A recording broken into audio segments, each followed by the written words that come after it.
Kekepe ya dikekepe. Bismillah. Ini rubah-rubah terus ya mikrofon ya. Berarti ini ambune bungkus ya. Ada bungkus.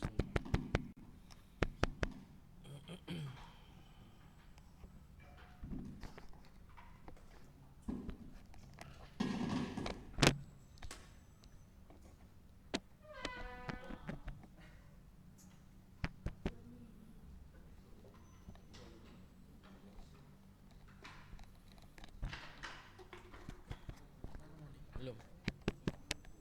Bismillah.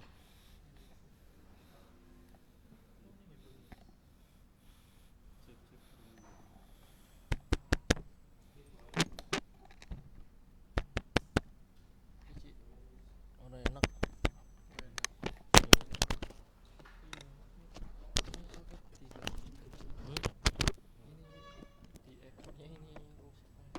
Oh, soketnya. Ya, langsung tuh, betul, betul. Coba yang tadi aja yang pertama, wis. Bismillah.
Ya, ngerlak. Coba dulu.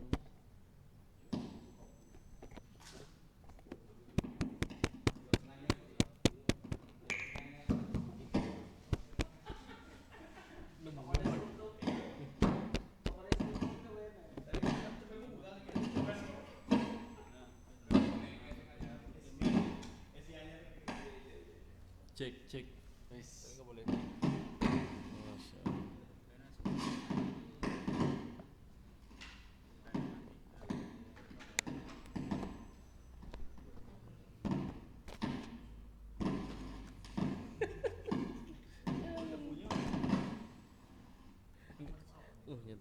Angger kembuyo ora. Barakatuh. Innal hamdalillah. Soalnya kurang dur kayak gini.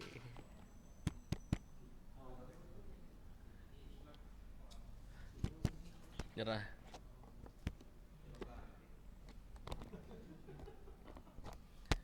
Tadi.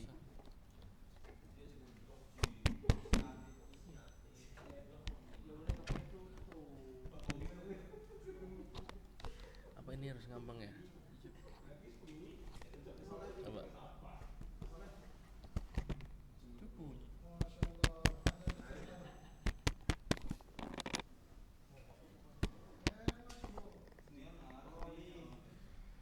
Besar teman. Cek. Halo. Cek. Cek, cek, cek, cek, cek. Kacine, kacine.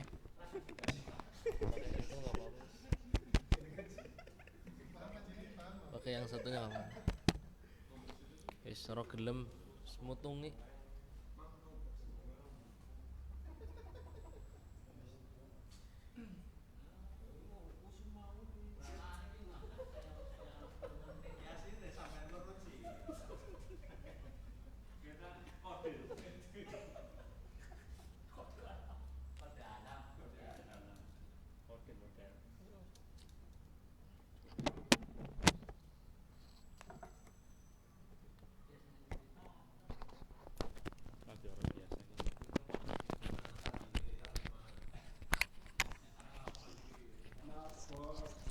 Ada suaranya apa ya?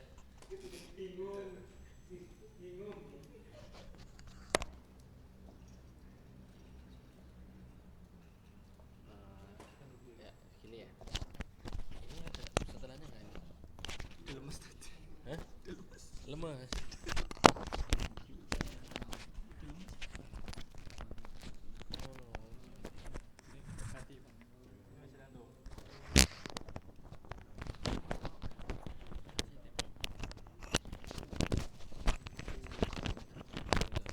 Gerak. Gini aja.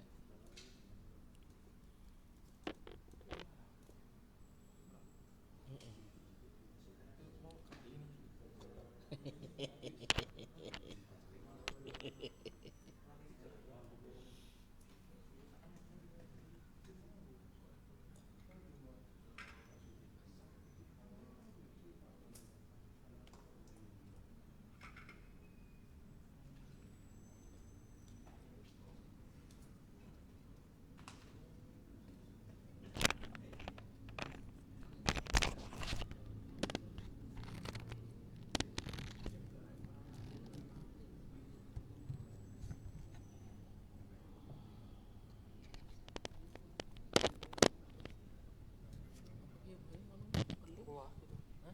Iya bawah gitu.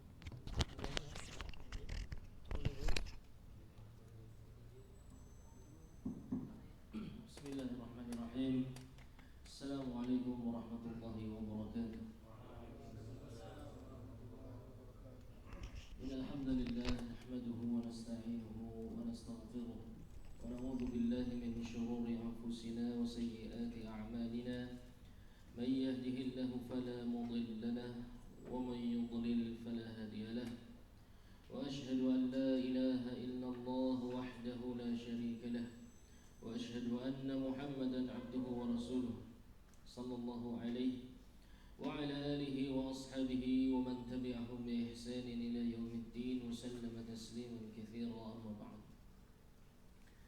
Segala puji hanya milik Allah Tabaraka wa Ta'ala yang dengan limpahan nikmat, taufik dan hidayahnya, alhamdulillah Allah Subhanahu wa Ta'ala masih memberikan rezeki kepada kita bisa berada di 10 malam yang terakhir dari bulan Ramadan pada tahun ini.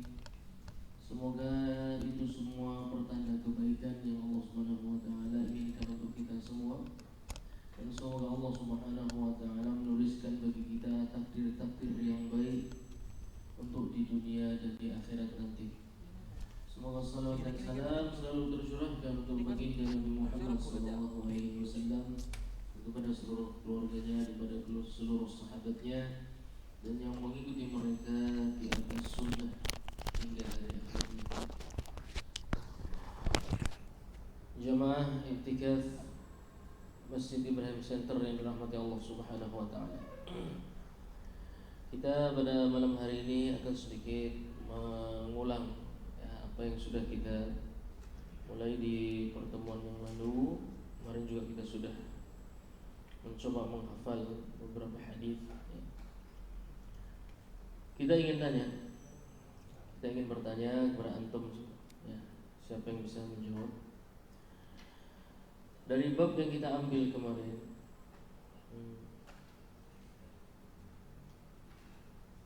Allah Subhanahu wa Ta'ala berfirman, dan kita sudah sampaikan ya di pertemuan yang lalu, surat Al-Mu'minun, ya.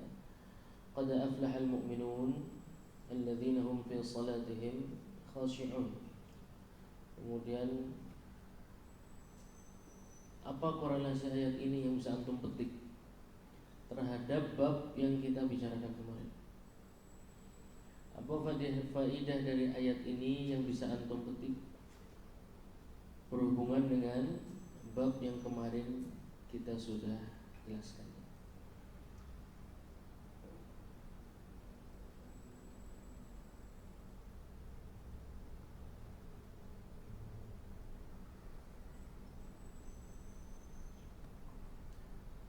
Siapa yang bisa jawab? Silahkan.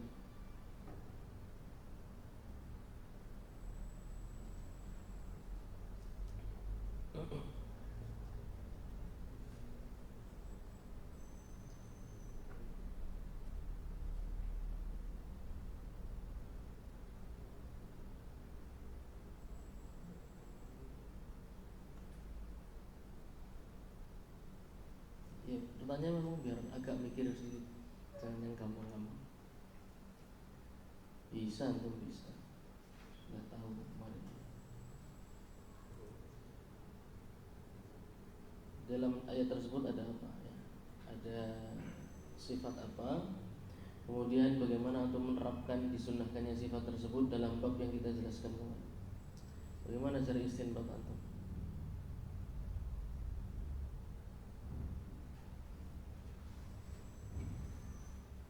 Kif ayuhal fuqaha,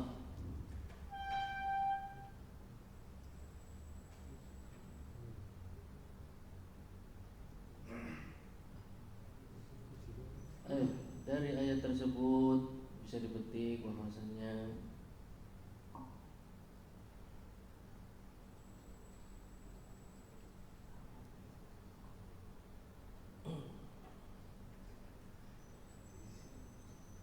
isin sini isin sih katokannya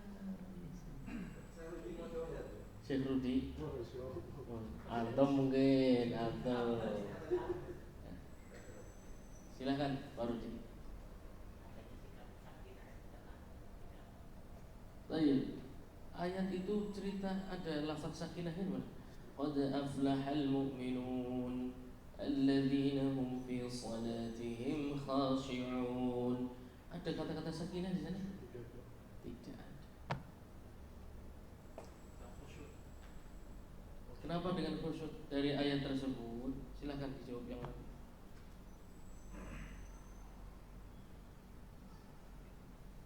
Nang latihan mulang bojone nang omah tuh.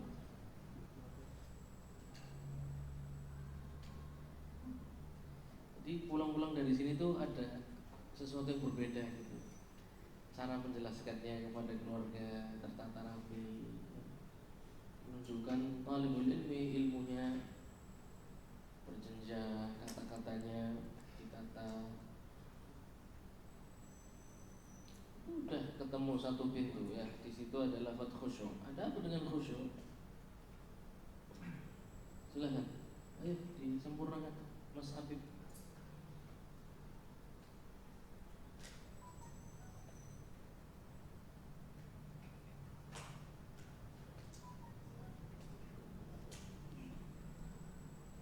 Ini pakainya pemahaman. Antum tidak perlu menghafal apapun.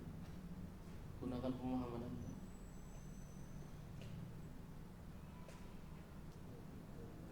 Silakan, Mas Rifki. Dihubungkan dengan bab kemarin ya, Dok? Iya, dengan bab kemarin. Untuk mencapai sholat yang khusyuk dimulai dengan takbir menuju masjid. Untuk mencapai sholat yang khusyuk harus dimulai dengan adab-adab berangkat dengan khusyuk. Sholat yang dimulai atau dibuka dengan takbiratul ihram, apakah sama dengan sebelumnya? Yaitu ketika sebelum sholat. Kenapa harus di dalam sholat untuk mendapatkan khusyuk di dalam sholat harus juga khusyuk dalam perjalanan menuju sholat? Mengapa? Kan beda, ya kan? Beda. Yang satu dibuka dengan takbiratul ihram, yang satu dengan doa keluar rumah dan lain sebagainya. Ini sudah sholat. Nah, ya. Antum jawab begini. Di ayat tersebut, surat Al-Mu'minun, Allah Subhanahu wa taala menyampaikan bahwasannya salatnya orang yang beriman itu harus memiliki adab khusyuk di dalamnya. Dan ini yang termasuk adab yang paling sulit. Oleh karena itu dikaitkan dengan keimanan. Termasuk adab yang paling sulit. Tidak akan bisa mendatangkan khusyuk kecuali orang tersebut imannya baik. Kalau imannya tidak baik, sulit. Mencoba-coba khusyuk yang ada malah ngantuk. Mencoba khusyuk yang ada malah ngantuk. Khusyuk itu bicara tentang ma'rifah, pengetahuan seorang hamba terhadap ibadah tersebut yang pertama. Pengetahuan seorang hamba terhadap zat yang akan disembah. Pengetahuan seorang hamba tentang apa yang akan akibatul umur, apa yang akan dia dapatkan kalau menunaikan ibadah ini dengan baik. Pengetahuan seorang hamba tentang apa yang ada di dalam ibadah tersebut, satu persatu dia detail paham isi, kandungan dan maknanya. Orang-orang seperti ini akan memiliki khusyuk di dalam hatinya. Kalau cuma modal semangat, kemungkinan bukan khusyuk tapi ngantuk. Ya. Jadi untuk mendapatkan khusyuk, seseorang harus memiliki ilmu. Tidak ada jalan lain. Karena khusyuk itu tempatnya di dalam hati. Dan itu termasuk amaliyah batin, ya. Amal batin. Amal batin itu caranya adalah dengan memperbanyak ilmu. Maka kalau kita ingin meningkatkan kualitas ibadah, tingkatkanlah ilmunya. Ya, kualitas ibadah itu bukan ditingkatkan dengan jumlahnya. Ya. Kalau sudah kualitas ibadahnya tidak baik, mau jumlahnya 1000, kalau nilainya 0 dikali 1000 juga 0. Tapi kalau sholatnya sudah baik, satu sholat bobotnya sudah paling tidak 1 saja. Ya, tidak usah kita muluk-muluk. Alhamdulillah, satu sholat nilainya 1 saja. Alhamdulillah bisa bernilai 10, 20, 30 sampai 100 sampai 700 kali lipat. Alhamdulillah. Tapi anggaplah ada nilainya, satu sholat nilainya 1. Ketika sudah ada bobot nilainya, berarti sudah punya khusyuk di sana. Ada tadabbur, ada proses menyelami dosa-dosa yang masa lalu, muhasabah. Ya. Kemudian ada proses mohon ampun di dalam salatnya. Ini orang yang seperti ini, kalau ditingkatkan jumlahnya bakal besar. Ya. Hitungannya 1. Begitu dia meningkatkan jadi 100 rakaat, jadinya 100. Karena udah punya kualitas dulu. Ini yang jarang orang mau mengerti itu di situ. Maunya langsung banyak, maunya langsung hebat. Ya. Punya uang sangat banyak. Untuk belajar, untuk talabul ilmi, mengorbankan hartanya sangat pelit. Tapi dia untuk sekedar ibadah yang sunnah, umroh setiap tahun bisa sampai 4-5 kali, rajin sekali. Ini orang gak paham berarti. Sangat-sangat tidak faqih. Kenapa? Sholat yang anda lakukan di Masjidil Haram betul 100.000 kali lipat, ya. Di Masjid Nabawi pun sama, ribuan kali lipat. Sekali sholat dia bikin hitung seakan-akan Islam itu matematika. Dia lupa apakah sholat anda ada bobotnya paling tidak 1? Belum tentu. Karena itu butuh ilmu. Semakin jauh dari ilmu, maka akan semakin jauh bobot salatnya, akan semakin jauh menurun. Mau dikali ratusan ribu atau jutaan kali, kalau skornya rendah ya rendah. Beda dengan orang yang sudah kualitas salatnya baik. Orang seperti ini, ya, sekali ibadah di Masjidil Haram, sekali ibadah di Masjid Nabawi bisa mengalahkan orang yang setiap bulan berangkat ke sana. Jauh sekali. Karena dia punya kualitas dulu. Begitu dilipat gandakan akan sangat luar biasa. Tapi kalau dari awal sudah malas dalam masalah kualitas, dalam masalah salat, talabul ilminya jauh sedikit sudah malas, ya. Kemudian galak sedikit malas, tidak enak sedikit malas, ada khilafiyah yang berbeda dengan gurunya terdahulu, sudah malas lah, saya jadi bingung lah. Jadi bahaya kalau sudah seperti itu. Kami ingin menasihatkan untuk diri kami sendiri. Tentu yang pertama, kualitas salat. Apalagi saya sering menyampaikan bahwasannya kualitas puasa kita insya Allah meskipun masih banyak cacatnya, insya Allah Allah akan angkat derajatnya kalau kualitas salat kita baik. Dan sebaliknya, meskipun kualitas puasa kita tinggi, sangat hebat, sangat luar biasa, akan Allah jadikan tuh sesuai dengan kualitas salatnya. Itu dia masalah yang banyak orang pura-pura tidak tahu atau memang tak tahu, saya tak paham. Harusnya betul-betul mempelajari tentang masalah salat. Bukan hanya gerakannya saja, kan kita itu disibukkan dengan hal-hal yang sifatnya fisik ya. Dikiranya salat itu hanya gerakan. Enggak. Ada mutaba'ah, ada juga ikhlas. Antum tahu ya dah syarat sahnya suatu ibadah memenuhi dua syarat. Tapi kita itu fokusnya hanya masalah mutaba'ah saja. Lupa ada satu hak Allah SWT yang namanya syarat ikhlas. Ikhlas tempatnya di dalam hati.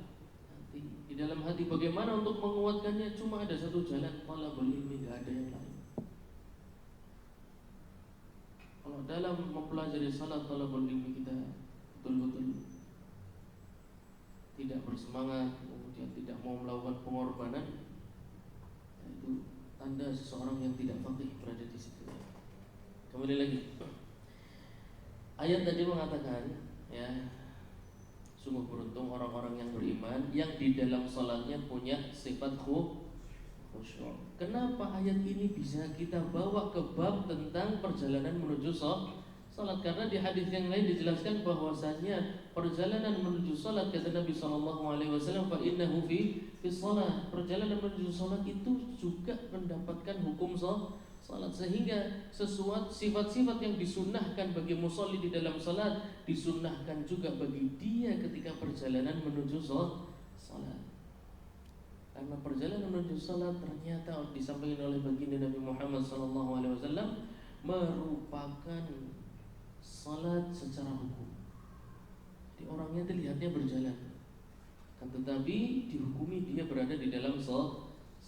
Jadi apa yang sifat-sifat yang disunnahkan di dalam ibadah salat yang hakikatnya, yang salat yang sebenarnya, itu juga disunnahkan di perjalanan menuju salat. Karena perjalanan tersebut disampaikan oleh Nabi Muhammad SAW merupakan salat.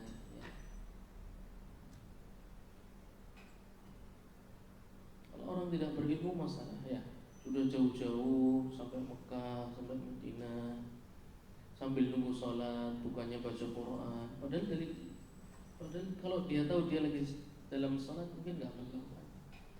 Kita sampaikan pertemuan yang lalu, malah sibuk apa? Selfie, iya kan? Baru sampai pintu gerbang, selfie. Sampai pintu gerbang Raudhah, selfie. Di dalam masjid ada mau nunggu sholat sambil buka puasa, digelarin makanan ya yang sudah terlaksana di bulan Ramadan.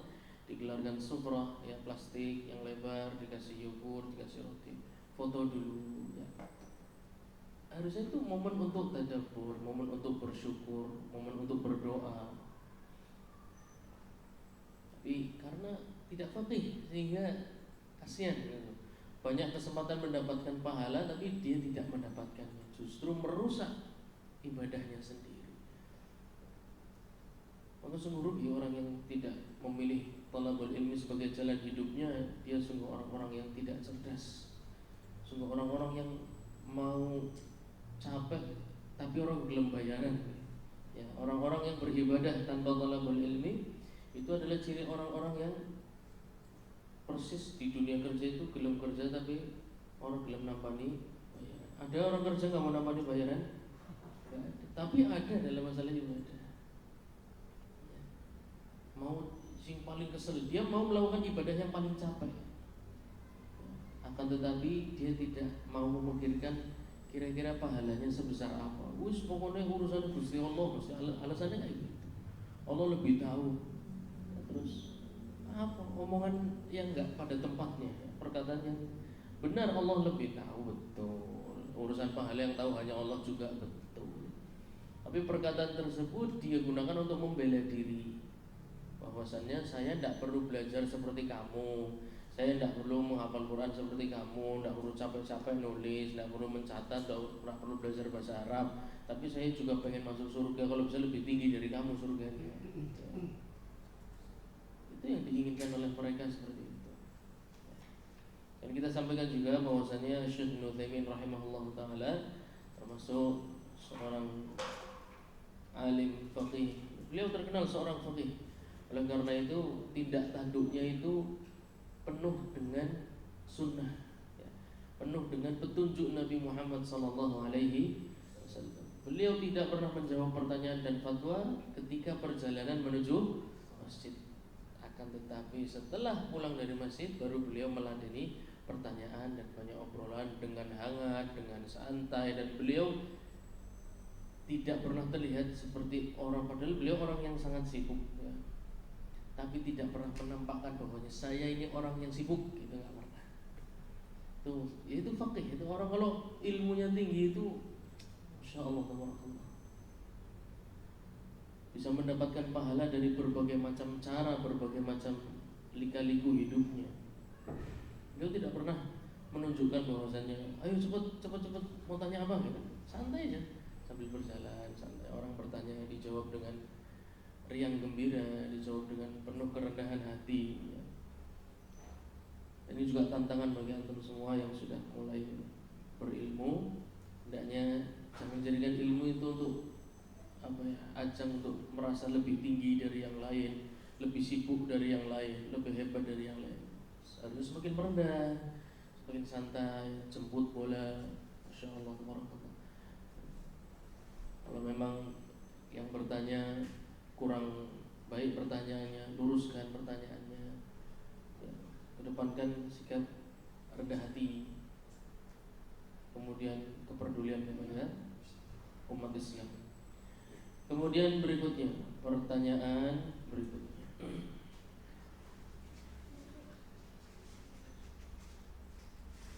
kita sudah sebutkan kemarin, ya, ada dua akhlak, dua sifat yang hendaknya dimiliki orang-orang yang sedang dalam perjalanan menuju salat, perjalanan menuju masjid, yaitu as-sakinah wal waqar, ya, as-sakinah wal waqar. Apa perbedaan di antara keduanya? Jadi antum tahu, antum pakai bahasa antum boleh, ya. Jadi antum tahu betul dalam perjalanan ini loh, saya sedang sakinah, ini saya sedang waqar. Ilmunya ilmu praktek, ya, bukan ilmu hafalan. Tolong, apa perbedaan di antara kedua?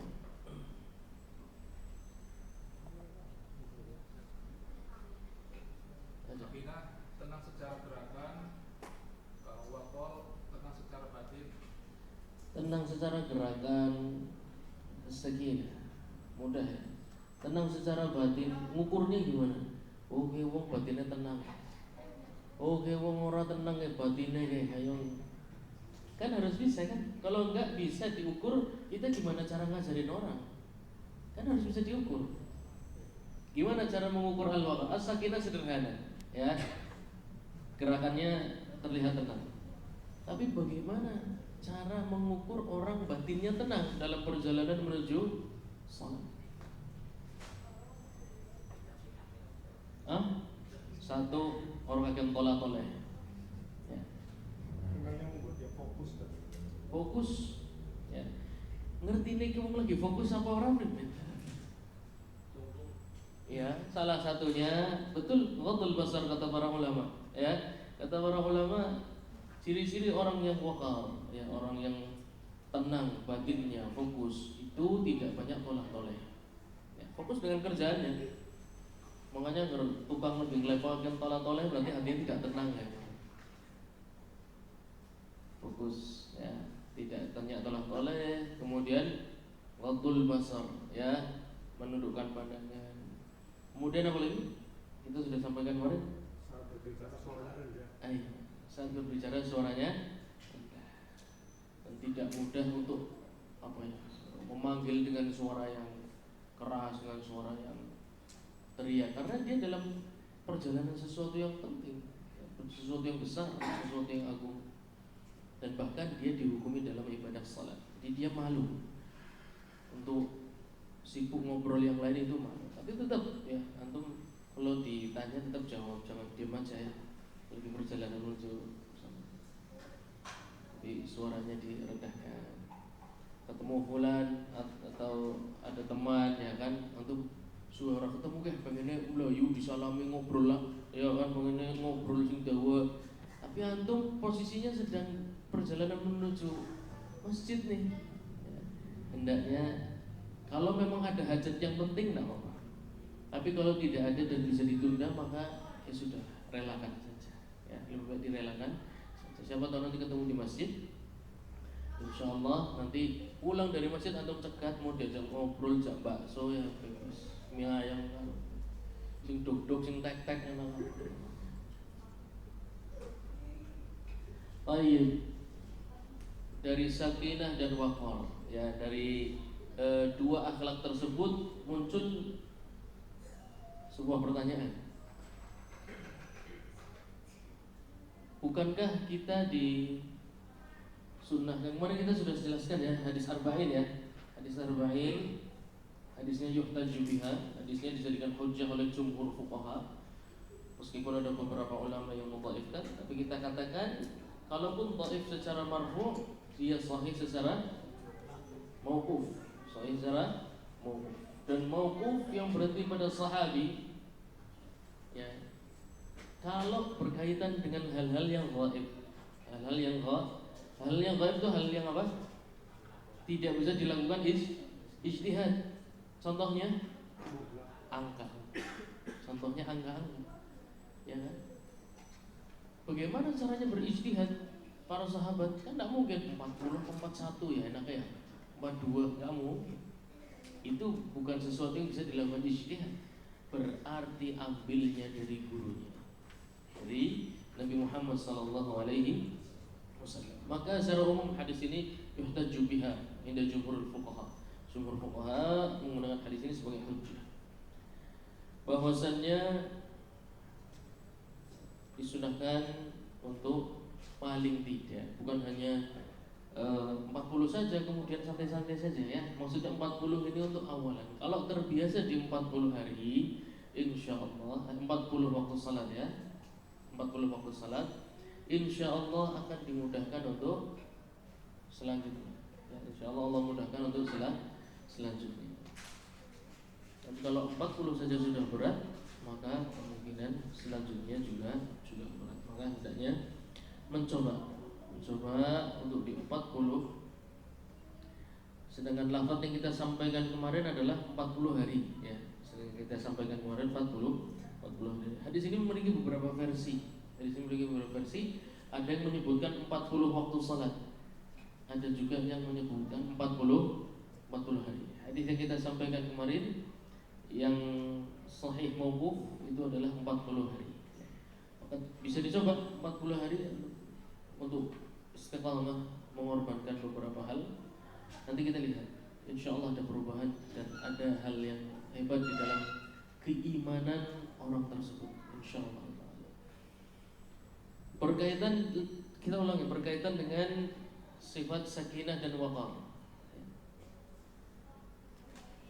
Masalahnya akan muncul ketika berkaitan dengan hadis tadi.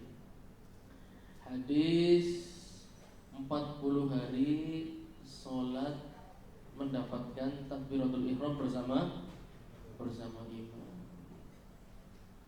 Antum keluar rumah ternyata mendengar iqamah. Kalau azan kan jelas, insyaallah antum nyampe dapat dengan imam takbiratul ihram. Masalahnya kalau keluarnya pas iqamah, ya kan? Keluarnya pas iqamah. Apakah antum akan berlari demi mengejar supaya terbebas dari api neraka dan kemunafikan? Apakah antum tetap berjalan santai-santai saja? Mau kelewat 1 rakaat ya orang apa, 2 rakaat ya orang apa, 3 rakaat. Yang penting jangan sampai kelewatan semuanya. Bagaimana? Apa yang antum lakukan? Keluar rumah mendengar iqamah. Antum tahu antum sedang dalam program 40 hari mendapatkan keutamaan salat di belakang takbiratul ihramnya imam. Tapi antum juga terikat dengan dua akhlak sakinah dan waqar, tenang. Ya enggak? Anggur gembrungsung itu bukan tenang namanya. Ya, apalagi sampai lari-lari. Ramai ya orang-orang, saya sampai dijadikan konten di YouTube ya. Pernah lihat ya? Masjid begitu dibuka langsung lari. Ya, orang-orang pada lari masuk ke masjid. Pada komen masya Allah, masya Allah, masya Allah pimpin.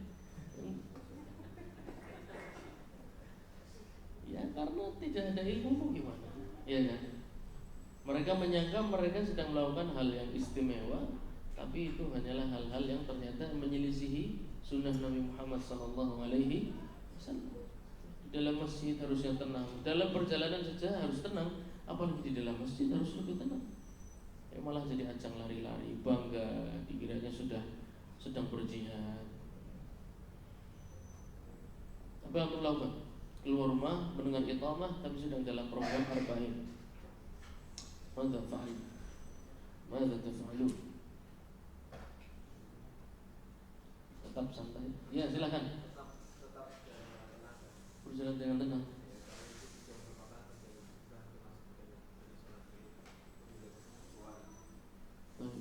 Arba'innya lewat berarti. Yang paling utama.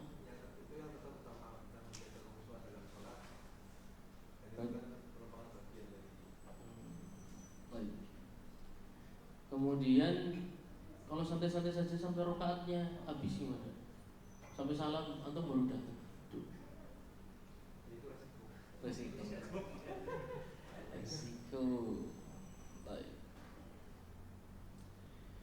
Yang pertama antum harus perhatikan ya. Kalau tidak disengaja ya. Kalau kita berangkat ke masjidnya pas mendengarkan iqamah, tapi karena sedang banyak kesibukan yang tidak bisa ditunda, yang berkaitan dengan nafkah, ya. Banyak kesibukan yang tidak bisa ditunda. Tiba-tiba baru ingat ya Allah udah iqamah. Maka yang seperti ini insyaallah ta'ala tidak menggugurkan arba'in. Persis seperti apa?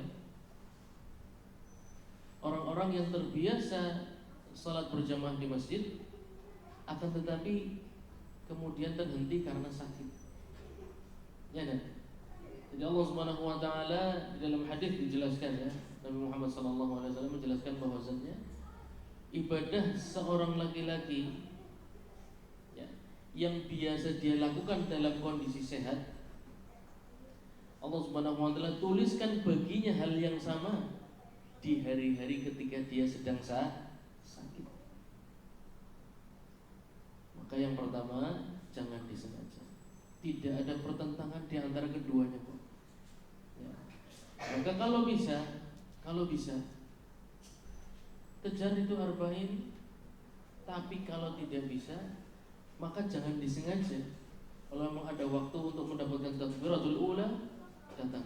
Kalau memang karena kesibukan, ya, si bongkari gendeng, ya, si bongkari melati, di mana si ngudek es teh, ya.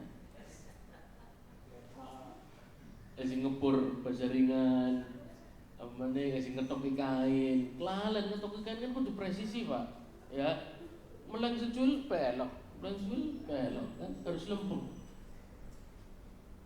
Itu cuma biar ya, saya kira mesin ngapain ya, anaknya. Kalau tidak disengaja, insyaallah hadis arba'in masih dia dapatkan ya. Salat arba'in masih dia dapatkan. Boleh bersegera. Nah, ya, boleh bersegera. Dengan beberapa syarat. Syaratnya adalah yang pertama, kalau dengan tenang, dengan sakinah dan waqar menyebabkan kehilangan salat berjamaah seluruhnya. Ya, kalau dengan sakinah dan waqar menyebabkan kehilangan jamaah seluruhnya. berarti 4 rakaat enteng kabeh atau 3 rakaat habis semua atau 2 rakaat subuh habis semua. Ki anggere aku mlakune kecepatannya sampeyan eta alamat ya. Sampai masjid imamnya sudah sah, maka boleh orang sedikit bersegera dalam perjalanannya. Tapi ketika sudah masuk masjid, maka tetap kembali ke sakinah dan naqah. Karena akhlak itu semakin kuat kebutuhannya ketika di dalam masjid.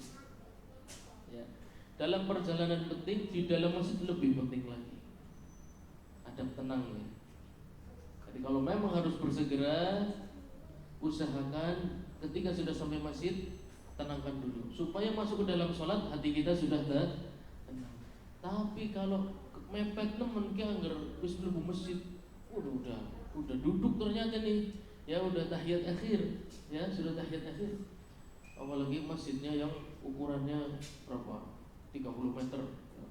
30 meter kali 50 meter besar sekali. Ada? Belum ya? Nanti insyaallah Pak. Insyaallah. Doanya. Nanti ketua pembangunannya Pak Rudi. Ketua pembangunan, Pak. Kowe tugasnya angger pas laka duit nggo bangun dheweke sing nepoki. Kowe fungsine ketua pembangunan.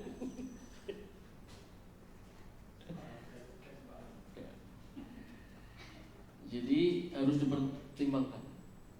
Pun kata Imam Ahmad sampaikan, kalau ada kondisi dia harus bersegera seperti tadi, khawatir jamaahnya habis, maka bersegeranya jangan sampai bersegera yang tuqbah, ajalatun tuqbah. Apa sih? Sing dideleng orang-orang enak gitu loh. Jadi antum bisa bersegera tapi tetap tenang itu masih bisa. Yang bersungguh sampai lari-lari, nah ini udah bukan orang tenang lagi. Jadi sebisa mungkin kalaupun bersegera, jangan sampai yang membuat orang kalau lihat itu kayak nggak nyaman. Melihat lari-lari walaupun kecil sama, dilihat tidak pantas, ya, secara etika nggak pantas. Tapi segeranya adalah dengan mempercepat langkah tanpa berlari, ya. Mempercepat langkah tanpa berlari, bisa langkahnya dibesarkan. Dan kita katakan kemarin sampai di sunnah memendekkan langkah supaya banyak. Tapi mepet nih, maka langkahnya sunnah itu boleh ditinggal. Ya, langkahnya menjadi lebar-lebar. Tapi jangan lebar-lebar nemen. Sama aja lah, mending melayu sih.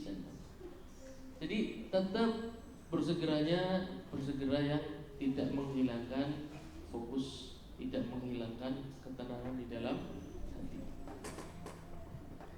Oh iya, kemarin juga kita belajar sebuah doa, ya tak?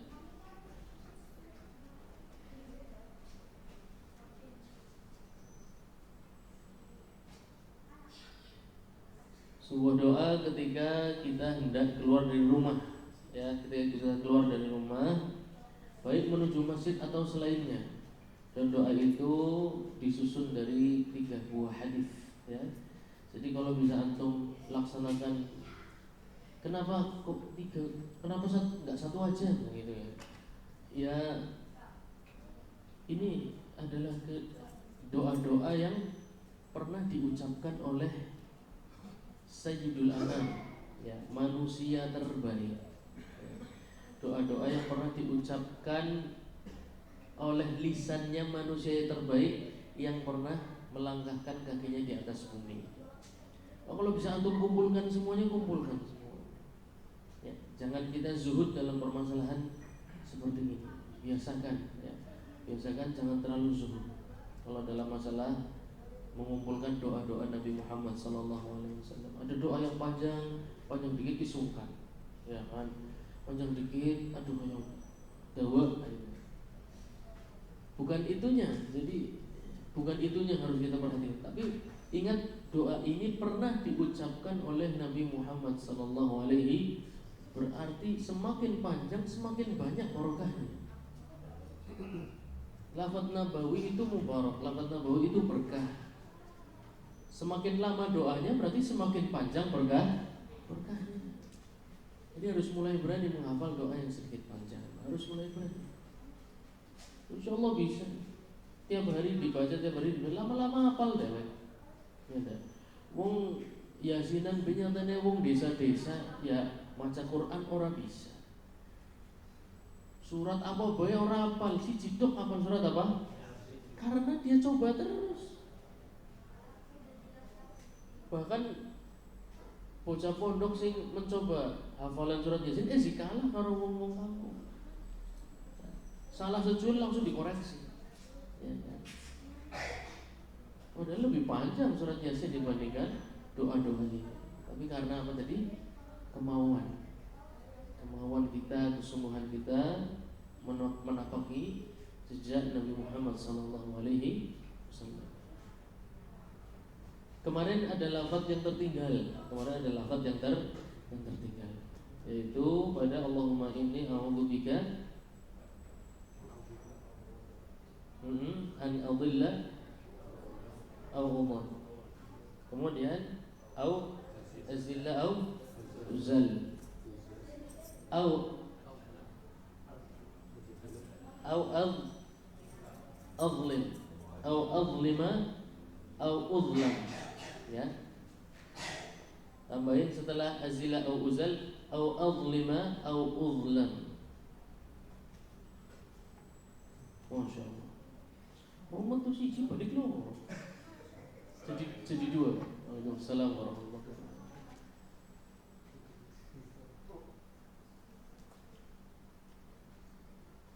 Au adlima au udlam au ajhala au yujhal alayya. Itu doa paling komplit.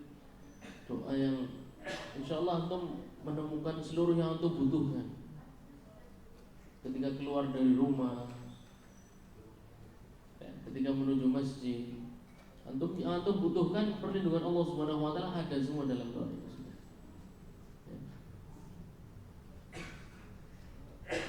Maka hendaknya jangan zuhud dalam doa ini. Insyaallah antum akan temukan berapa banyak hal baik yang akan antum temui dalam perjalanan menuju pekerjaan, menuju kantor, menuju masjid, menuju sekolah, menuju tempat antum mencari maisha. Itu antum butuh doa ini ya. Kita semua butuhkan. Silakan, berarti yang sudah pernah hafalan tinggal menyetorkannya saja. Siapa?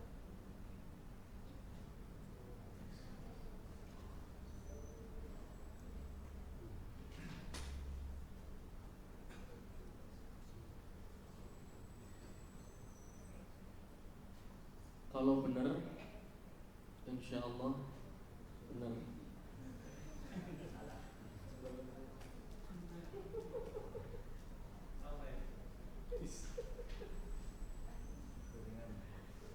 Kalau salah, insya Allah nanti dibenerin jadi insya Allah. Baik, mohon. Semuanya aja lah ya, biar adil semuanya aja wis. Semuanya aja. Ya, silakan. Bismillahirrahmanirrahim. Tasawwufu billah. Tawakkaltu 'ala Allah wa la haula wa la quwwata illa billah. Allahumma inni a'udzubika an abilla aw adol. Udhal. Na'am. An adilla aw udhal. An adila aw udol. An adila Aw. aw adila Azil aw azila aw uzal. aw azila aw uzal aw adlima aw Udlam. abla. Iya, itu tinggal dibalik jadi majhul ya. Ya.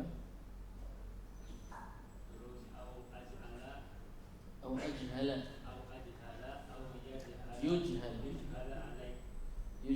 Yujhala alayya. Yujhala alayya. Masya Allah, barakallah. Terus nanti ya.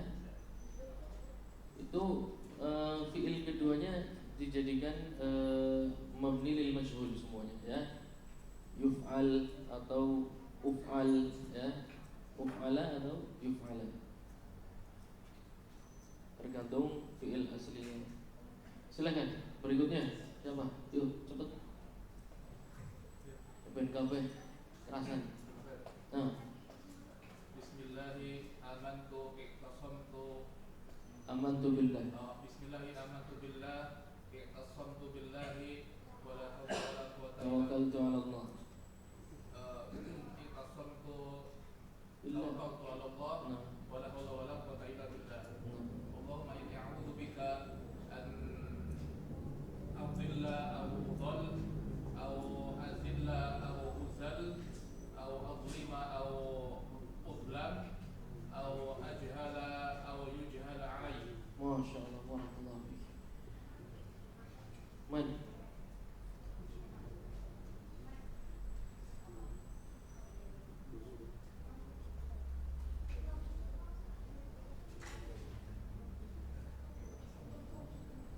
Ayo.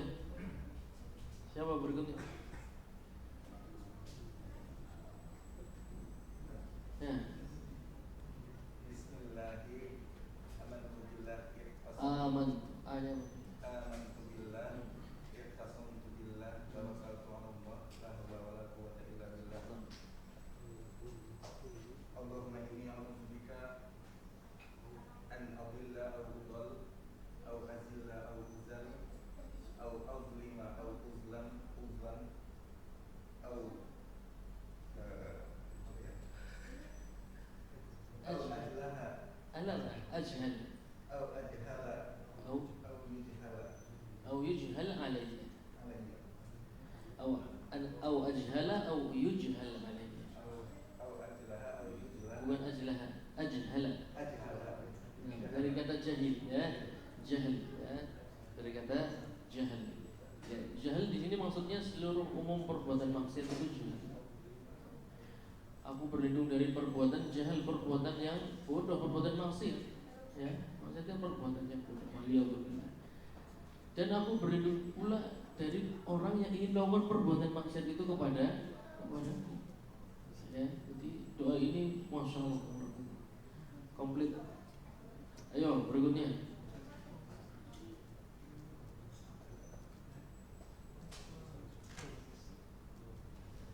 Buat kok dilempeng nang nggak salah sih buat betul aja kudu hebat orang kudu hebat nemuan bleret sesuai orang apa Allah aja diwaca apa apalan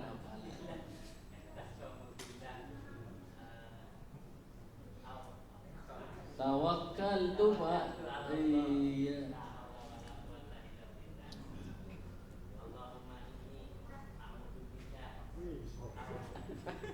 Curang. Ulang nggak apa-apa. Antum ini dulu. Nah, adabnya sini dulu. Jangan terlalu ini sama buku ya. Allahumma ini Allahumma ini a'udzubika an. Nah, au uzal, azilla au uzal, au adlima, au udlam. Nah, au yang terakhir sudah itu sudah jahil أو أجهل أو يجهل علي. ما شاء الله ya. Wah di situ ya. Bismillah amantu billah iqtasamtu billah wala haula wala quwwata illa billah Tawakkaltu 'ala Allah. Bismillah amantu billah iqtasamtu billah Tawakkaltu 'ala Allah. tawakkaltu 'ala Allah la haula wala quwwata illa billah. Allahumma inni a'udzu bika an adilla an udalla An adilla au udall. an adilla aw udalla aw azilla aw uzalla aw أو أظلم أو أظلم أو أجهل أو يجهل علي. Nah, masya Allah. Berikutnya siapa? Silakan Pak.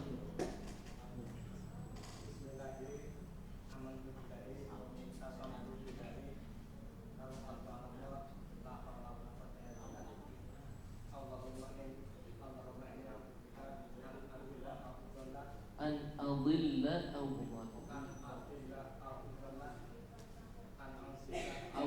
au azilla. Nah, udlam. Masya Allah, barakallah. Puas ya Pak? Belum. Yang belum berani mencoba. Masya Allah, rajulun qawi. Fadhal.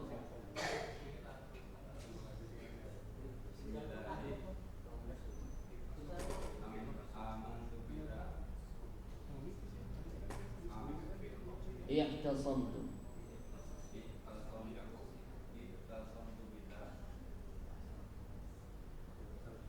Beriman, bergantung, tinggal tawakalnya Pak. Iya dah.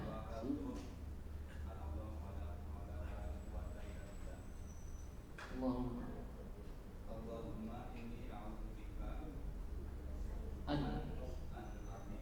adilla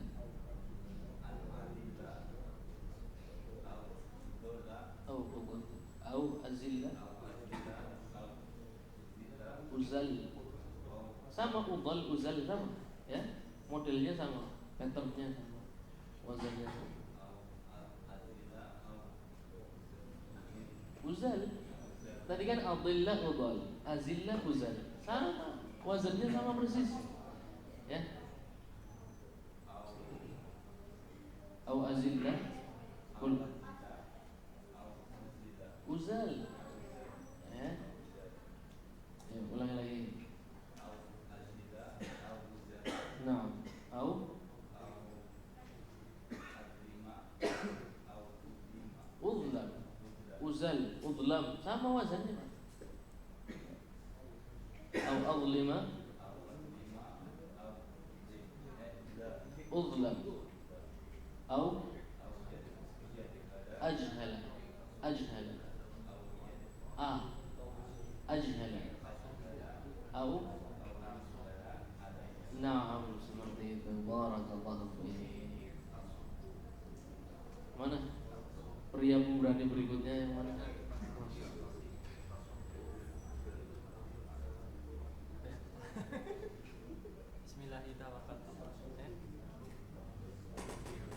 Bismillahirrahmanirrahim. Amantu billah.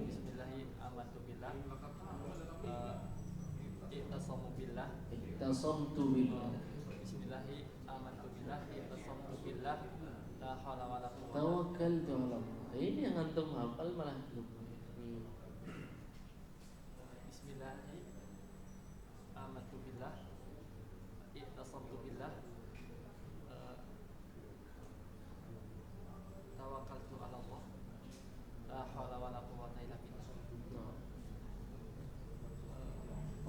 Allahumma inni a'udzubika an udal Adil an adil au udal au uzal wa azil au azil wa au uzal au azilla au uzal au azila au uzal au udlima au adlima au udlama nah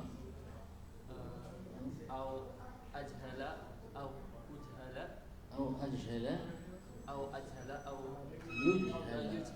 yujhala alayya. Na'am, barakallah. Gampang insyaallah. Mana berikutnya? Mana pria pemberani?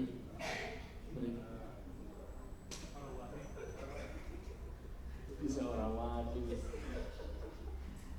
Ayo, harus semuanya harus. Iya kekuangannya Harus.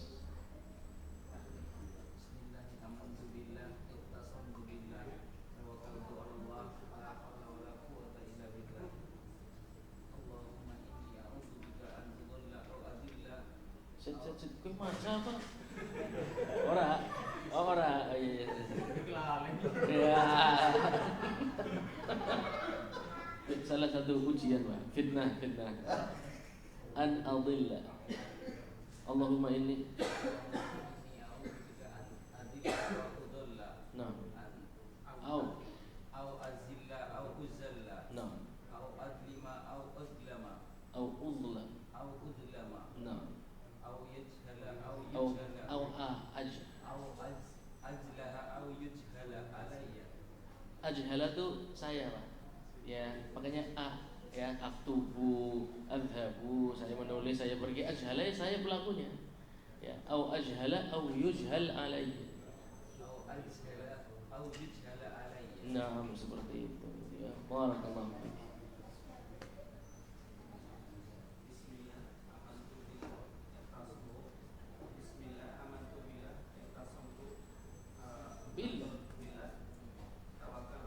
Tawakkaltu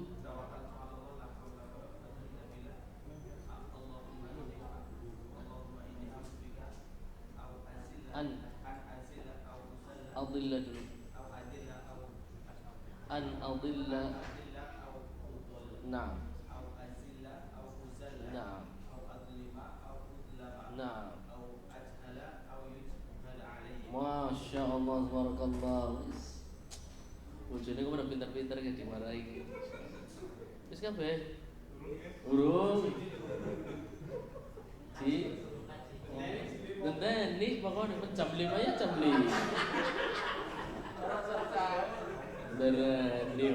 Ngenteni.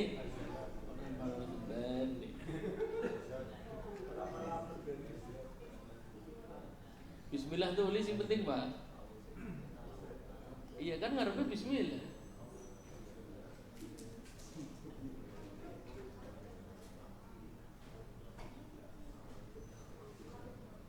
Kalau malah kasum tuh. Bukan doain.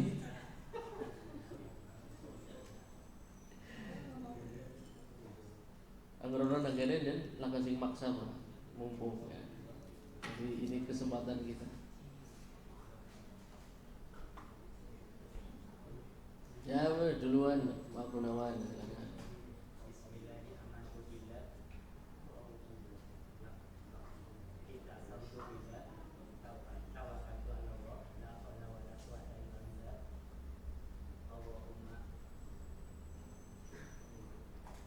Ini a'udzu bika an adilla au udall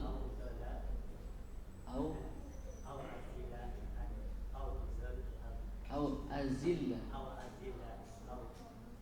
uzal ya au nah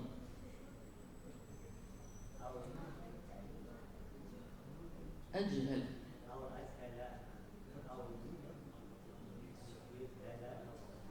نعم بارك الله فلان نوا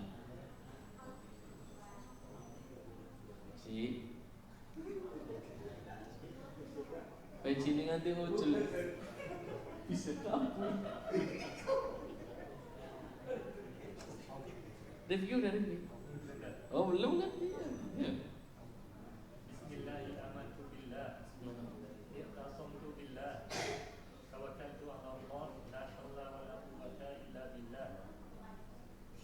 Allahumma inni a'udzubika an adilla au udol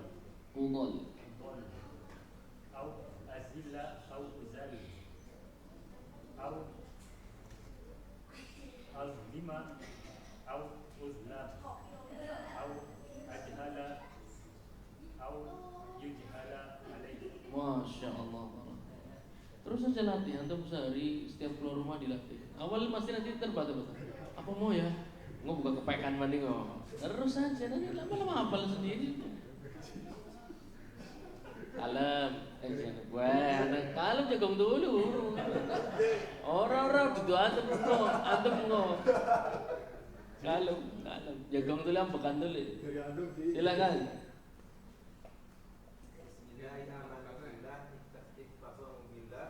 i'tasamtu billah. Tasabbu billah tawakkaltu 'ala Allah la haula wa la quwwata illa billah. Allahumma inni a'udzubika an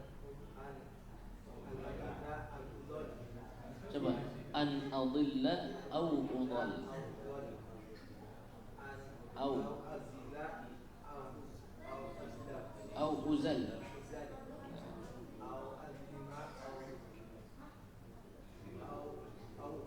Au udlam. Au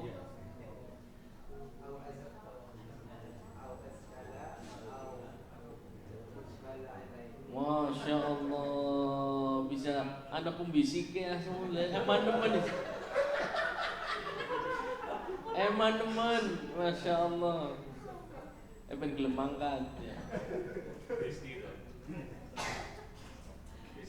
Pesti. Alam sih, alam ambekan tulik, alam. Asiana slot maning. Yo, Haji Soleh.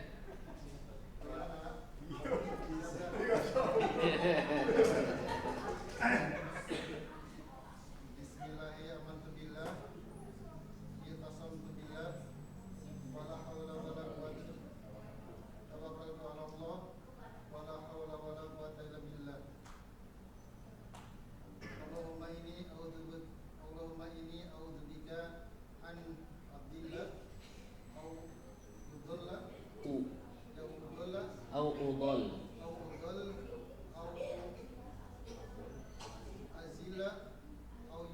Au uzal sama, adilla udall, azilla uzal sama semua nih, wazannya sama semua. au azila au uzala au adlima au udlam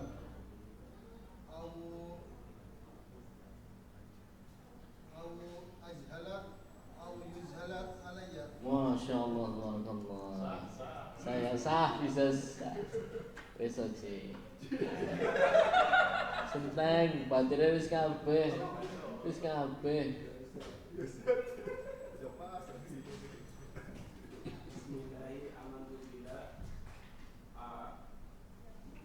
I'tasamtu. I'tasamtu.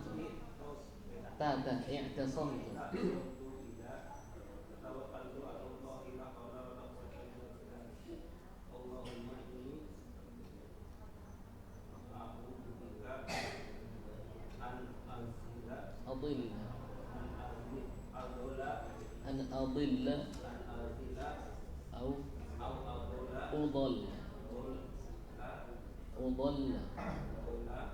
udalla. Naam, an adilla au udalla. Ulang ya, an adilla au udalla. Au udalla. Iya, U-nya jelas jangan disembunyikan ya. Itu U-nya harus nampak. An adilla au udall. Naam, au azilla au uzal. Au azilla au uzal. Azilla. Ya. Au azilla au uzal. Au azilla ini bunyinya tok. Au azilla au uzal. Susah-susah diwaca tuh kalau ini aku bae ngepake ngeramu. Orang ngepake kue mani. Wis percaya sih. Au azilla azilla. Nah, tambahkan tasydidnya ya. Au azilla bukan azila. Azila itu ngomong kene mah. Jambon azila. Nah, azilla. Au azilla. Au uzal. Nah, au adlima. Au adlima. Au udlam. Au ajhala. Ajhala. Au yujhal alayya. Sabar dulu. Dirungokna tole. Au ajhala. Bukan azma, ini bukan zai, ini jim. ajhala أجهل au ajhala au ajhala au yujhal alayya أو au يجهل علي yujhal alayya. أو يجهل علي. Nah, barakallahu seperti itu. Terus nanti tiap hari dilatih terus. Karena antum pendatang baru, jadi belum kena kewajiban. Tapi kalau besok berani datang lagi, kena. Maka kelas ini hanya bagi pria-pria pemberani. Insyaallah doa sambungnya ada lagi ya dari riwayatnya Al-Imam Muslim dari sahabat Abdullah bin Abbas, Nabi sallallahu alaihi wasallam ketika keluar menuju salat menambahkan doa yang lain. Tapi sepertinya kita tunda di pertemuan suatu hari nanti supaya antum yang ini hafal dulu maksudnya ya. Yang itu hafal dulu baru nanti ketambahan hadis yang lain. Nah.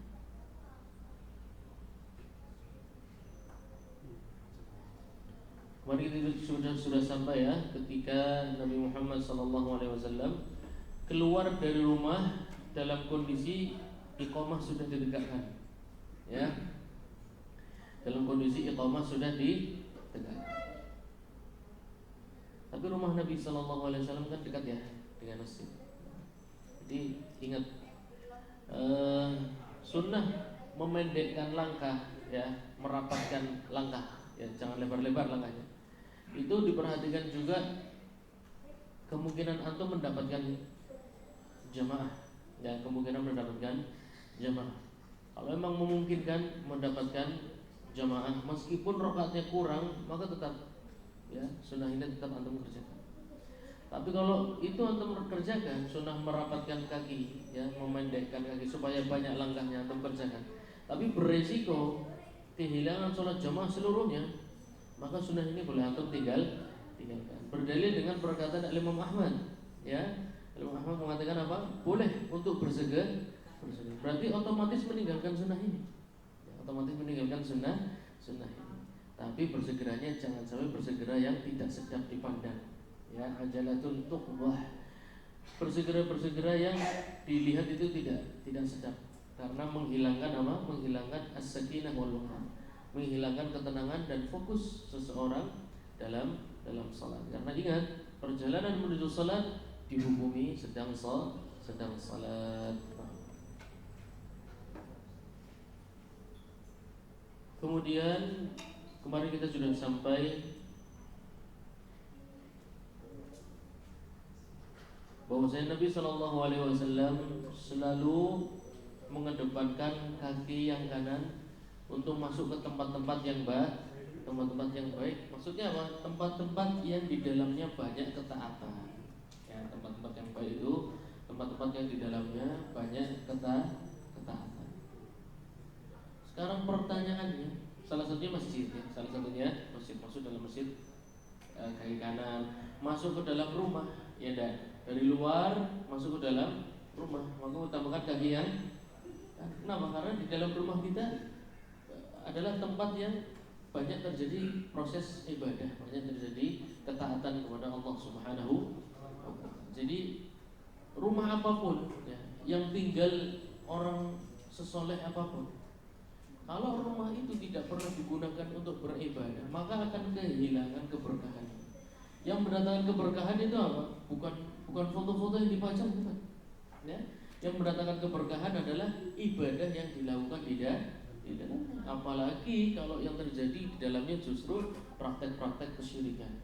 Ya, kalau terjadi praktek kesyirikan, meskipun rumah itu rumahnya ustaz, ya, ternyata di dalamnya banyak praktek kesyirikan, maka itu bukan rumah yang di dalamnya banyak ketaatan, ya, tapi banyak praktek kesyirikan. Misalnya dukun, ya, ngakungnya ustaz padahal dukun. Nah, ini ceritanya polisi mau nangkep. Ini polisinya sudah pernah ngaji Raudhul Murbik dengan antum di Masjid Ibrahim.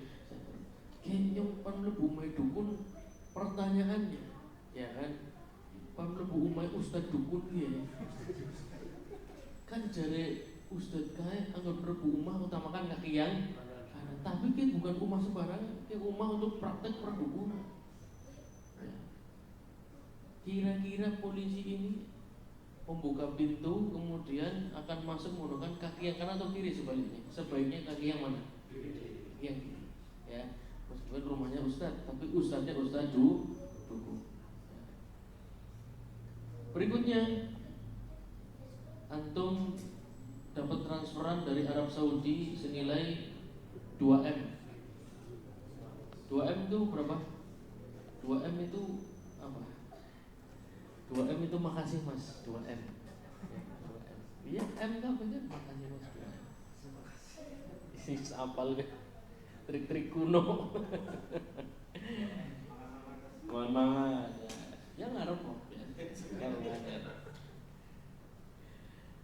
Ya, antum dapat transferan dari jangan Arab Saudi lah. Ya, ganti yang dari mana? Dari Brunei.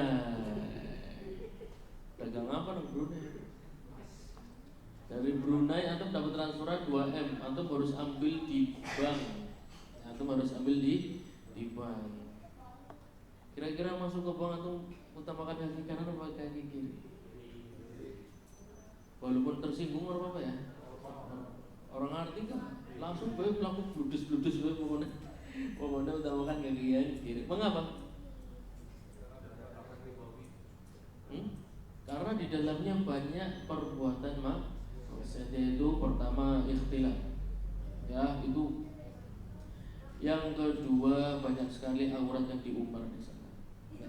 Kemudian juga praktek-praktek ribawi, ya. Praktek-praktek ribawi di sana sangat banyak dilakukan dan itu adalah pusatnya ribawi yang terjadi di kota atau bangsa kita, yaitu berada di Bangkok. Kemudian sekarang bagaimana hukumnya masuk ke antum akan mengedepan kaki yang mana? Yang kanan atau kiri? Ke rumah sakit. Iya kon. Enggak. Spesifik RSI. Ya? RSI mana? Orang kalau jawabannya kanan pak, jangan khawatir. Jawabannya kaki kanan orang apa? Di sana coba beda tuh para rute. Iya tentu kaki yang kanan. Mengapa? Karena di dalamnya terjadi apa? Terjadi kegiatan-kegiatan yang sesuai dengan perintah Allah Subhanahu wa taala, ya. Allah Subhanahu wa taala berfirman apa? "Wa man ahyaha faka'annama ahyan nasa jami'ah." Barang siapa yang menyelamatkan nyawa satu orang, seakan-akan dia menyelamatkan nyawa orang seluruh bumi. Rumah sakit itu tempatnya dilaksanakan perintah Allah Subhanahu wa taala. Apalagi rumah sakitnya Islam, sudah plus. Dan ini termasuk ilmu yang disesalkan oleh Imam Syafi'i ditinggalkan umat Islam, yaitu ilmu kedokteran. Miskin orang Islam, lagi-lagi beliau menyesali itu 1000 tahun yang lalu. Kita yang merasakan efeknya, bahwasanya apa? Sudah di rumah sakit berhari-hari nggak sembuh-sembuh, harus kemana? Ada yang harus ke Amerika, ya dah, harus ke Cina. Dokternya lagi-lagi non muslim, pasiennya perempuan, dokternya laki-laki, ya kan? Kenapa? Karena umat Islam disibukkan untuk ibadah-ibadah atau ribut hal yang sudah selesai sebenarnya, ya kan? Sampai sekarang masalah kunut subuh masih dibahas terus coba. Padahal itu sudah selesai 1000 tahun yang lalu. Para sahabat sudah terjadi khilaf dan mereka tetap bersahabat, ya kan? Para sahabat terjadi khilaf yang kunut subuh sudah jadi zaman tersebut dan mereka tetap bersahabat. Tapi di zaman kita ada sururi, manhaj pramuka, kayak madu bae pramuka. Maning-maning ributnya apa hukum jahar basmalah, ya Allah, udah lama diangkat lagi. Kita akan terus terbelakang. Banyak ilmu yang penting untuk kita kejar akhirnya tidak pernah sampai. Sebelum orang Barat menemukan robotik, ya dan robot, ya kan saya lagi agak robot ya. Antum cobalah browsing.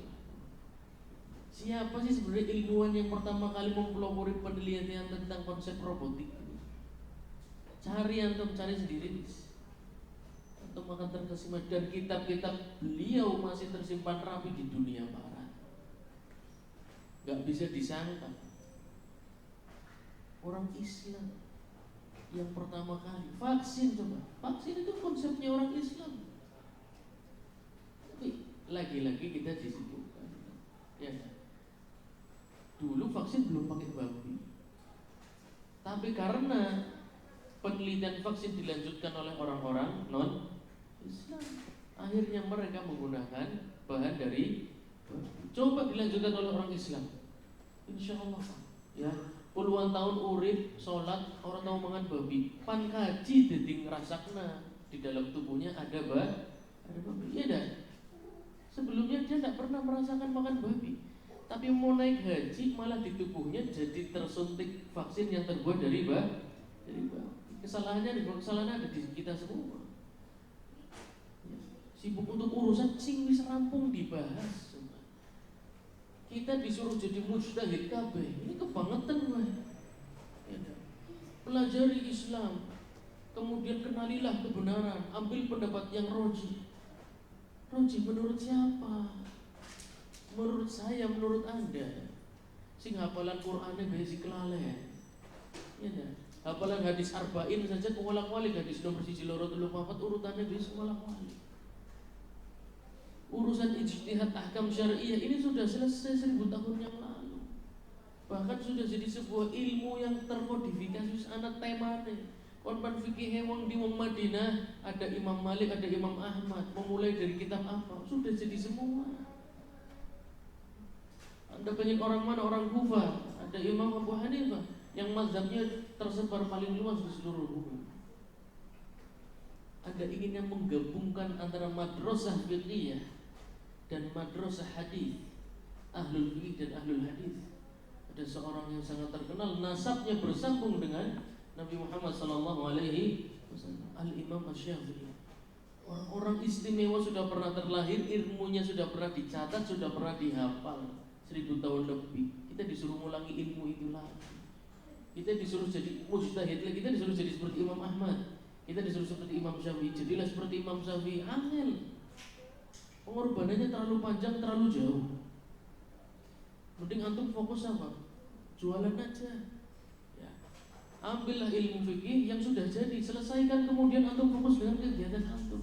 Jadi orang kaya, bisa bangun pondok pesantren, bisa menyelamatkan anak-anak muslimin yang miskin, bisa ikut bersumbangsi dalam jihad, dalam peperangan.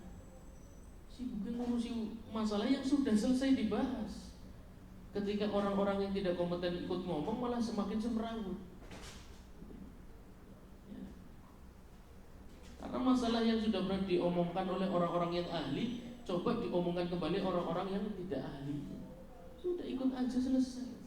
Metode taklid ini metode yang aman, sudah teruji 1000 tahun usia. Taklid madhab, maksudnya 4 madhab tersebut. Tapi sekarang kita didoktrin jangan 4 madhab, belum tentu benar. Apalagi ente lebih jauh lagi, belum tentu benar. Kalau 4 madhab belum tentu benar, apalagi ada. Ya, nanti banyak antum akan ketemu hal-hal seperti itu, karena di ijtihadnya dilakukan oleh orang-orang yang tidak kompeten, sehingga semakin menjauhkan kita. Malah lebih lagi dikatakan jangan terlalu sibuk dengan urusan dunia.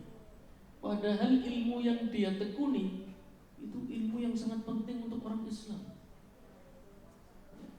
Ilmu tentang arsitektur, ilmu tentang kedokteran, ilmu tentang pertambangan. Lagi-lagi impor dari negeri China. Ya, yang datang ngomong Indonesia saja tidak bisa. Di Indonesia datang ngabis-ngabisin tambang kita, menghancurkan lingkungan kita. Warga sekitar tidak tambah kaya, malah tambah miskin. Lihatlah di Papua. Jadi masalah besar. Saya kira umat Islam dalam masalah besar. Kalau metode beragamanya kayak gitu terus, kita disuruh berijtihad sendiri. Ini program paling fatal yang pernah saya dengar. Orang-orang seperti kita yang penuh dengan kesibukan, kemudian disuruh belajar bahasa Arab, menghafal Quran, menghafal sunnah. Tujuannya supaya apa? Bisa mengambil kesimpulan hukum sendiri. Ini program paling fatal yang pernah saya lihat. Antum ngambil hukum iya, tapi hukum yang antum ambil itu bisa jadi, ini baru saya dengar tadi, ya, ada orang yang, ya itu karena ingin menjadi mujtahid, cita-citanya. Jadi senang dia kalau belajar kitab-kitab hadis itu senang. Senangnya apa? Karena jadi tahu, oh ini dalilnya masalahnya ini, padahal kesimpulannya belum tentu itu. Anak kasih contoh ya. Allah Subhanahu wa taala berfirman,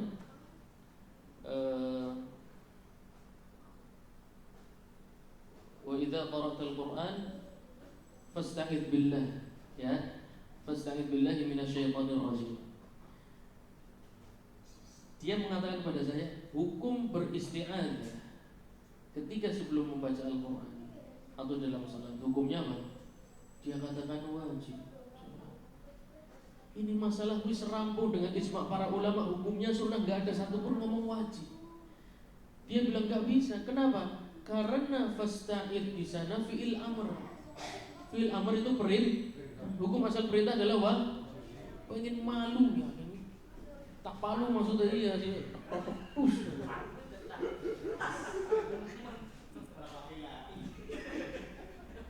Ya Allah, baru paham kaidah satu. Ya Allah ya Rabbi. Ini saya katakan program paling fatal adalah menjadikan orang-orang seperti kita, ya, yang kemampuannya minimalis, cita-citanya maksimalis, ya, disuruh jadi mujtahid. Ini orang mengatakan, mengeluarkan sebuah hukum yang tidak pernah diucapkan ulama salaf satupun. Fatal loh, ya. Menyelisih masalah ijma itu fatal, haram, dosa besar. Jadi menjadi mujtahid padahal tidak punya kemampuan itu bisa menjadi dosa besar. 1, 2, hanya mani, ya, 6 mau sore. Hah? Siangan. Dalilnya adalah ketika seorang sahabat datang khutbah Jumat terlambat, langsung duduk, disuruh Nabi Muhammad SAW berdiri, menandakan bahwasanya haram seseorang masuk masjid langsung duduk. Wajib untuk menunaikan sholat tahiyatul masjid 2, wajib. Para ulama ijma hukumnya sunnah, tidak ada satupun yang ngomong wajib, dia bilang wajib. Hasilnya seperti itu. Ya. Mengapa? Karena Nabi memerintahkan. Perintah itu berarti apa? Hukum asalnya wajib. Lagi-lagi pengen nutup nganggo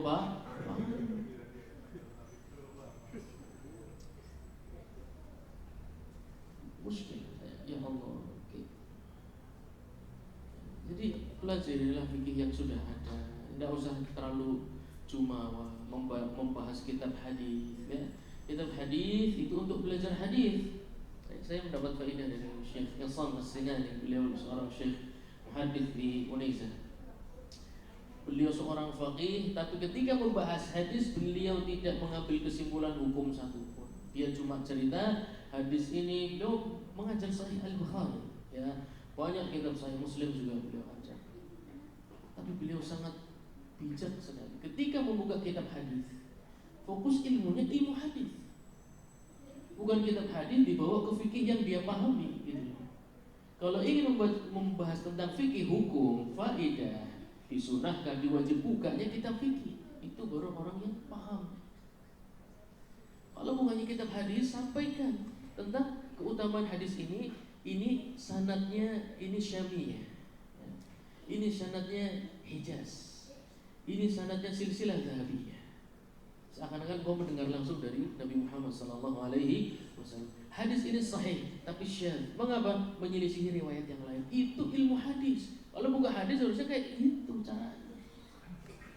Buka hadis bahasnya fikih, orang nyambung fikih sopo. Kenapa? Memangnya hadis cukup dengan satu? Tidak bisa. Cukup dengan satu hadis kemudian menyimpulkan sebuah hukum fikih. Tidak bisa kayak gitu. Itu jalan yang menyimpang. Untuk mengambil sebuah kesimpulan hukum, antum harus mengumpulkan beberapa hadis. Ya ada riwayatnya Al-Bukhari antum hafal, riwayatnya Muslim antum harus hafal. Kemudian Abu Dawud, Tirmidzi, Imam Ahmad, yang ada Ibnu Majah. Coba segitu banyak, kira-kira 9, 10, 11, 12, antum hafal semua? Judul kitab orang. Apa maning isine judulnya be ora, apa maning isine lalu mengatakan kesimpulan hukum. Ya. Ini kalau ketahuan para ulama kibar bahaya, fitnah ini. Nggak bisa seperti itu, nggak bisa. Ya. Sedangkan ini yang antum baca kitab fikih ini sudah menyelesaikan penelitian yang saya sampaikan tadi. Ya. Penulisnya itu sudah menyarikan dari hadis-hadis Bukhari, Muslim, Tirmidzi, Abu Dawud, Ibnu Majah, Imam Ahmad, Imam Malik, semua sudah disarikan jadi kitab fikih. Beda kalau antum bukanya kitab hadis. Kalau kitab hadis antum harusnya faqih dalam masalah hadis dulu. Oh hadisnya sahih tapi mansukh. Yang nasih yang mana nanti ada di halaman sekian, hadisnya menasihkan hadis yang ini. Ini baru orang paham ilmu hadis dan layak membuka kitab hadis. Kalau karena itu saya jarang membuka kitab hadis, karena saya tidak paham, saya tidak mendalami hal tersebut. Sangat indah, wallahi sangat indah. Kalau antum membuka kitab hadis, Sahih Bukhari, Sahih Muslim, yang membuka adalah seorang ahli hadis itu luar biasa, indah. Beliau tahu perawi yang disebutkan di setiap sanad itu beliau tahu. Fulan bin Fulan, ini orang Madinah. Fulan bin Fulan, ini orang Mekah. Jadi kayak perjalanan masuk ke dalam proses periwayatan hadis. Kalau di kita bukannya kitab hadis, ujung-ujungnya ingin menyampaikan pikirannya sendiri. Antum harus cerdas juga ya, harus cerdas melihat pengajian, melihat fenomena tersebut harus cerdas. Pengajian ini lempeng nggak nih? Ya, ustadznya pertama backgroundnya apa, spesialisasinya apa, bukanya kitab apa, metodenya bagaimana. Antum harus komplit unsur-unsurnya itu. Ya. Kalau sudah, antum silahkan ambil ilmu. Kira-kira bisa tidak diambil ilmu? Langsung telan. Iya, langsung lep. Insyaallah. Sudah qaul fuqaha insyaallah. Baik, lanjut. Tadi sampai mana? Apa hukum masuk ke dalam? Tadi RSI sudah, itu sudah jawab, dan sudah tahu ya. Jogja Mall, ya, ke Jogja Mall. Boleh nggak ke Jogja Mall? Boleh. Kenapa boleh? Hah? Karena tidak dilarang.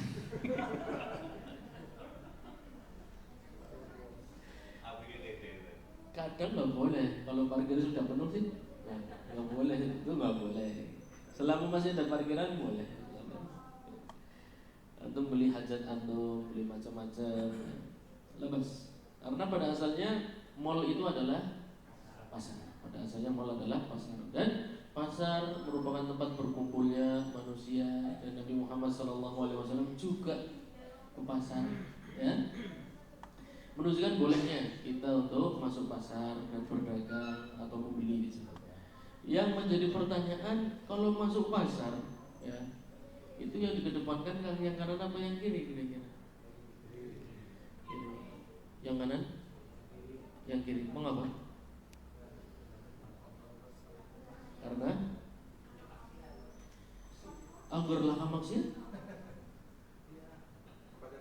anggur laka pasarnya bersih. Nih di Singkawang saya ketemu ownernya, masya Allah, mungkin nanti ada yang tahu ya, ada mall di Singkawang itu staffnya tidak ada ikhtilat, yang perempuan semua, laki-laki semua, kemudian hijab syar'i yang perempuan bahkan kebanyakan pakai niqab, yang laki-laki semuanya katoknya cingkrang, jenggotan paduka ireng, orang komplit apa wes.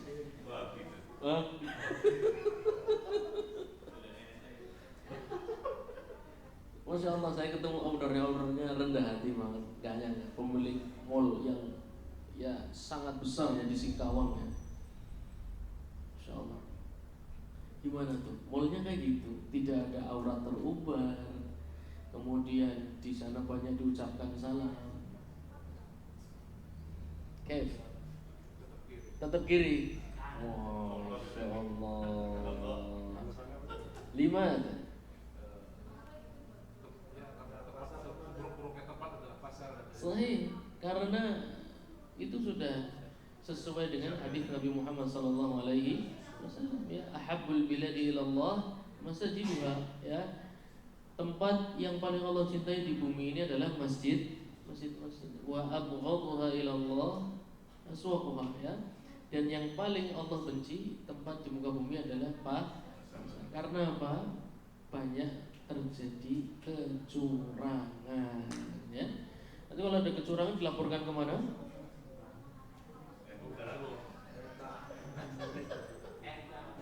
Bisa nggak dibatalkan di MK, bisa nggak? Antum beli sepatu, ya, antum beli sepatu tuh kuning, barang dibuka jebule putih, akadnya bisa dibatalkan nggak kira-kira di MK? Dan juga perkataan Salman Al-Farisi kemarin kita sampaikan bahwasannya fa innaha ma'arakatu syaitan, ya, pasar itu medan peperangan favoritnya syaitan. Wa yansibu rayatahu, di sanalah mereka menancapkan bendera perang. Ya. Jadi godaan untuk curang di pasar itu memang sangat tinggi. Di YouTube kan macam-macam, antum lihat ya, sing orang-orang curang di pasar, ya. Jadi ditimbang, pura-pura dia ikat, ternyata ditukar plastik yang sudah dia siapin. Jubutnya tak karepe wong, bahkan dilebih-lebihin, Pak. Ya, jadi beli buah misalnya, ya. Beli buah 3 kilo. Yang beli ngambil sendiri, ditimbang, sama yang jual masih ditambahin. Seneng ya sing tuku, ya. Pas lagi cukup duit ditalani memburi, taruh, ambil kresek yang sudah siap kurang dari 3 kilo. Nah, itu banyak praktik-praktik kecurangan di pasar seperti itu. Baik. Lanjut. Oke, guys.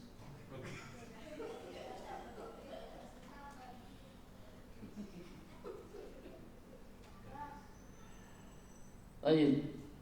Dan ketika masuk ke dalam masjid, ya, ketika masuk ke dalam masjid, mengedepankan kaki yang kanan, kalau keluar mengedepankan kaki yang kiri. Wa yaqulu ma warad, dan mengucapkan, ya, zikir, sebuah doa yang berasal dari Nabi Muhammad sallallahu alaihi wasallam ketika masuk ke dalam masjid ataupun keluar.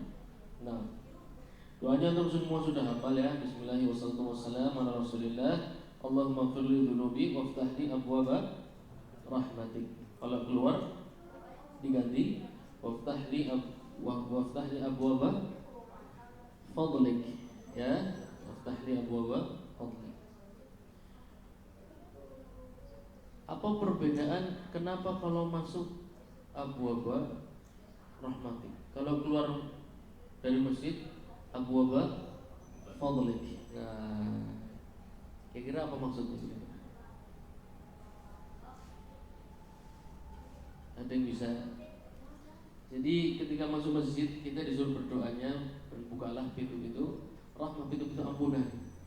Tapi ketika keluar masjid, bukalah pintu-pintu fadlik, pintu-pintu keutamaan. Apa yang bisa antum tangkap kira-kira?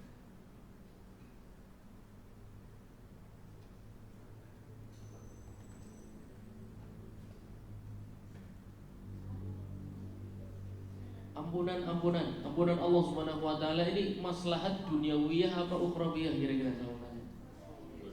Hah? Ampunan Allah Subhanahu wa taala itu berkaitan secara khusus maslahat ukhrawiyah, karena ampunan ini kaitannya dengan hari akhirat, ya, kaitannya dengan timbangan, ya, kaitannya dengan pahala dan dosa.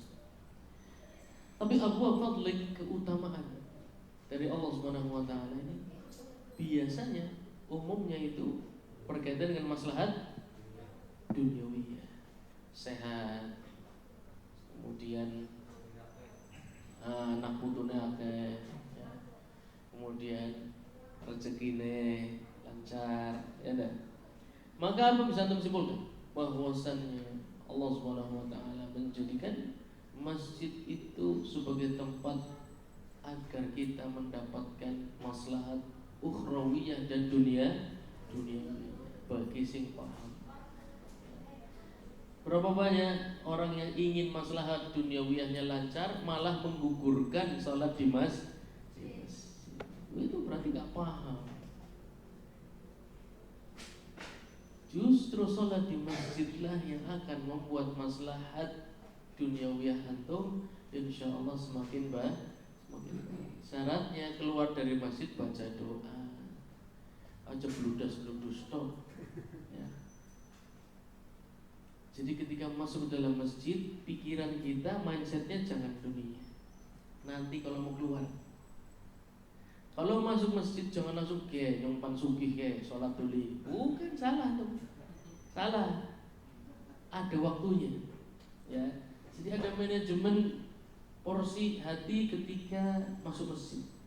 Antum boleh berharap masalah dunia, tapi bukan pas pertama kali datang. Bukan pas pertama kali masuk masjidnya. Bahkan doanya nggak menunjukkan itu ya. Doanya adalah di akhirnya Allah maftahli abwaaba rahmatik. Berarti pikirannya adalah dosa. Ketika antum masuk masjid, pertama yang harus antum pikirkan adalah dosa yang kita miliki. Itu. Sehingga ketika antum baca waftahli abwaaba rahmatik itu benar-benar dari dalam hati, memang butuh diampuni. Ini bukan pikir sekedar pikir karo liwat, ya. Romantik. Orang ngerti fungsi ini, orang ngerti arti ini, orang ngerti manfaatnya. Ya hanya lewat begitu saja. Antum dapat mutabaah sunnah Nabi tapi tidak mendapatkan ikhlas di dalam hati, ibadahnya diterima tidak? Tidak. Jangan dikira sudah bisa hafal doa Nabi kemudian pasti diterima, belum tentu. Antum harus punya ikhlas. Ikhlas munculnya dari mana? Dari dalam hati. Dalam hati munculnya karena apa? Ilmu. Kalau berilmu tentang apa yang dia baca akan muncul ikhlas. Ada mutabah, ada ikhlas. InsyaAllah mustajab. Maka ketika kita hendak masuk ke dalam masjid, yang pertama dipikir adalah ajar. Kayak sholat marak nasuki, bukan itu. Kayak sholat eben yang mari, kayak sholat eben masalah keluarga selesai, tidak. Sholat dengan eben utangnya, tidak. Bukan itu dulu. Ketika masuk ke dalam masjid, yang pertama dipikirkan adalah dosamu. Itu kuncinya. Kalau sudah bisa, kemudian baca doa ini sehingga kita mendapatkan ampunan Allah Subhanahu wa Ta'ala. Nanti pas masuk masjid, insya Allah pikiran dunia tidak ada. Karena sudah antum setang sebelum masuk ke dalam pintu masjid. Nah, setelah selesai sholat, zikir sudah selesai, mau keluar dari masjid baru Allah berikan kesempatan antum untuk berharap kemudahan urusan dunia. Lafaz doanya di akhir waftahli diganti abwaaba fadli. Ya Allah, aku mohon berbagai macam keutamaan darimu. Sholat sudah aku tunaikan, aku sudah mohon ampun, aku sudah berzikir, aku sudah baca Quran, aku sudah tadabbur, sujud, rukuk. Sekarang aku kembali menghadapi dunia. Aku kembali menghadapi belanjaan yang harus dibeli. Aku berhadapan kembali dengan kuitansi-kuitansi yang harus dibayar. Maka bantu aku ya Allah, insya Allah dibantu. Jadi banyak orang yang nggak paham pikirannya dengan sering ke masjid kemudian bisnisnya semakin susah.